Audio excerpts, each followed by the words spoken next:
टीकाकरण या वैक्सीनेशन वो प्रोसेस होता है जिसमें हम बॉडी में बीमारी के कीटाणु को पूरी तरह से उसको वीक करके या उसके किसी हिस्से को बॉडी में इंजेक्ट करते हैं और उससे बॉडी एक इम्यूनिटी डेवलप करती है या प्रतिरोधी क्षमता डेवलप करती है। ऐसी प्रक्रिया से क्या होता है कि नेक्स्ट टाइम जब वो इन्फेक्शन हमारे पास आता है, बॉडी ऑलरेडी प्रिपेयर्ड होती है, तैयार होती है उसे फाइट करने के लिए। सो वैक्सीनेशन से हम सब अवेयर हैं पर वैक्सीनेशन को मोस्टली हम एक पीडियाट्रिक प्रोग्राम के साथ जोड़ते हैं कि ये बच्चों का काम है, बल्कि ऐसा बिल्कुल नहीं है।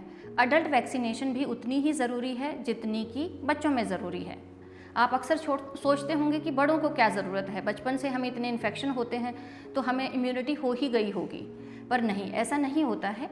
क्योंकि बहुत सारे लोग जो आज अडल्ट हैं, जब वो बच्चे थे उस टाइम पे इतना रोबस्ट पीडियाट्रिक वैक्सीनेशन प्रोग्राम नहीं था, तो इसलिए वो कभी भी वैक्सीनेट हुए ही नहीं। दूसरा, समय के साथ हमारी इम्यूनिटी वीक होती है, एजिंग के साथ वीक होती है। इस प्रोसेस को हम बोलते हैं इम्यूनोसेनेसेंस। इसका मतलब ये है कि आपको बचपन में कोई अच्छी इम्यूनिटी थी भी तो भी वो टाइम के साथ वीक हो गई है, बॉडी को उसे दोबारा एक्वायर करने के लिए वैक्सीनेशन की ज़रूरत होती है। कुछ बीमारियां ऐसी होती हैं जो बचपन में नहीं, वो एजिंग पॉपुलेशन में ही होती हैं, जैसे शिंगल्स की बीमारी, तो इसलिए इसकी वैक्सीनेशन ज़्यादा ज़रूरी होती है। कुछ वैक्सीन्स ऐसे होते हैं जो बचपन में भी चाहिए आपको और फिर एक्सट्रीम्स ऑफ एज पे भी चाहिए, जैसे pneumococcal vaccine.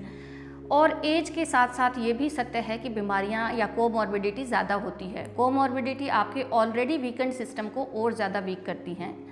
So by taking a simple step of vaccination, जैसे ईयरली फ्लू वैक्सीनेशन है, न्यूमोकोकल वैक्सीनेशन है, 50 की उम्र के बाद शिंगल्स का वैक्सीन है, और इस तरह के और भी कई सारे वैक्सीन्स हैं, वो लेकर आप अपने आप को स्वस्थ और हेल्दी रख सकते हैं। और सिर्फ इन्फेक्शन ही नहीं, human papilloma virus cervical cancer और पेनाइल कैंसर का एक बहुत बड़ा कारण है, और जो HPV वैक्सीन है उससे कारगर कोई तरीका नहीं है इस बीमारी से प्रिवेंट होने के लिए। सो अडोलेसेंट गर्ल्स एंड बॉयज़ दोनों को HPV वैक्सीन लेने से उनकी आगे की उम्र में ये मैलिग्नेंसी और कैंसर का रिस्क भी हो सकता है। तो इसीलिए कहा गया है कि आप कभी भी इतने बड़े नहीं होते कि वैक्सीन ना ले सकें। You never too old to get vaccinated.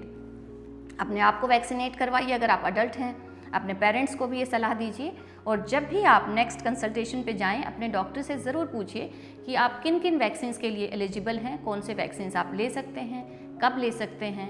कुछ वैक्सीन्स रिपीट करने पड़ते हैं और कुछ वैक्सीन्स का कोर्स लाइफ में एक ही बार करना पड़ता है। स्वस्थ रहिए, मस्त रहिए।